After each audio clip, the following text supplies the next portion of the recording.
क्योंकि इस देश के लिए मेडल लाना बहुत आसान है, इस देश में अन्याय के खिलाफ लड़ना बहुत कठिन है।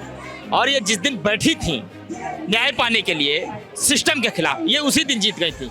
क्योंकि व्यक्ति शरीर से तो जीत सकता है, लेकिन मन से जिस दिन जीत जाए फिर वो हारता नहीं है कभी। और हमें ये भी मालूम है कि हम जिस सिस्टम के खिलाफ बैठे हैं, जिस व्यक्ति के खिलाफ बैठे हैं, वो सत्तारूढ़ पार्टी का सांसद है, बाहुबली है।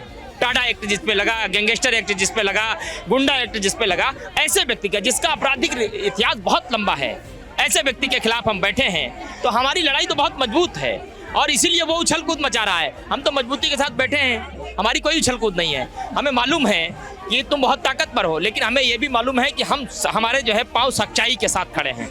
और सच्चाई के साथ जब हम खड़े हैं तो हमें डरने का कोई वो नहीं है।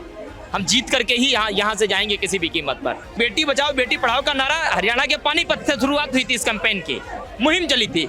उसी प्रदेश की बेटियां जिन्होंने इस हिंदुस्तान की मिट्टी की महक पूरी दुनिया में महकाई, हिंदुस्तान का मान सम्मान पूरी दुनिया में बढ़ाया, हिंदुस्तान को मेडल दिलाने के लिए विदेशी सरजमी पर तमाम पहलवानों को धूल चटा दी, आज वो अपने आत्मसम्मान के लिए संघर्ष कर रही हैं। भारतीय जनता पार्टी का चरित्र संस्कार यही है कि वो गुंडों के समर्थन में खड़ी हुई, बेटियों के खिलाफ खड़ी हुई।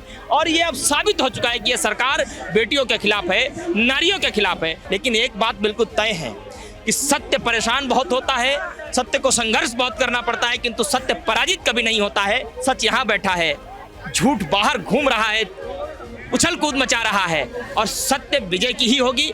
और आप ये याद रखिए, और ब्रजभूषण शरण को ये सरकार कितना भी बचाने का प्रयास करे, उसे जेल जाना ही होगा। से भी आपने टाडा की बात करी है और साथ ही दाऊद इब्राहिम के उनका जो संबंध को लेकर जो बात हुई थी उस पे तो वो बाइज्जत बरी हो चुके हैं। कहाँ बरी हो चुके हैं? ये किसने कह दिया बरी हो चुके हैं? अभी भी तो चल रहे हैं, लेकिन ये सिस्टम कमजोर है उस व्यक्ति के सामने।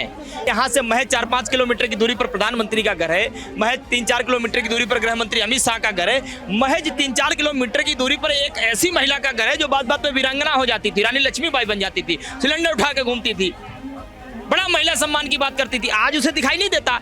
स्मृति ईरानी को तभी दिखाई, उनको आदमी देखता ही तभी है जब नरेंद्र मोदी को आप कुछ कह के देखो, उछल कूद करके मेढक की तरह फुदक फुदक करके बाहर आती हैं। आज इनको जरूरत है, आपको आना चाहिए था, बात करनी चाहिए थी इनसे, माफी मांगनी चाहिए थी इनसे, तब नहीं है। वो बिजी हैं। केरल अभी मूवी आई है ना केरला के ऊपर, लड़कियों के ऊपर, वो देखने में बिजी हैं। द केरल स्टोरी एक मूवी आई है, अरे द हरियाणा स्टोरी भी तो एक बनाओ, द गुजरात स्टोरी भी एक बनाओ, 40,000 से महिला गायब हैं। द धीरेन्द्र शास्त्री की एक भी मूवी बनाओ जहां से 40 महिलाएं गायब हैं। आप एक ही नैरेटिव क्यों चलाते हो? जिससे आप चुनाव जीतो, जिससे आपकी कुर्सी बची रहे, वही नैरेटिव चलाओगे। मतलब हिंदुस्तान की जनता से कोई लेना देना नहीं, कुर्सी सत्ता बची रहे बस उसी से लेना देना है। और छोड़ो, आप केरल स्टोरी को टैक्स फ्री कर रहे हो हर जगह। एक बीबीसी ने डॉक्यूमेंट्री बनाई थी, गुजरात में एक कांड हुआ था मोदी जी के नेतृत्व में, उसे क्यों बैन कर दिया आपने? वो भी तो देखने देते। और हिंदुस्तान की जनता इस मिट्टी के सीने को चीर कर जो अन्न निकलता है वो अपने मुख के माध्यम से ग्रीवा से होते हुए वक्षस्थल में लेके जाता है। उसमें इतनी समझ है सही और गलत की पहचान करने की, क्यों बैन कर दिया आपने?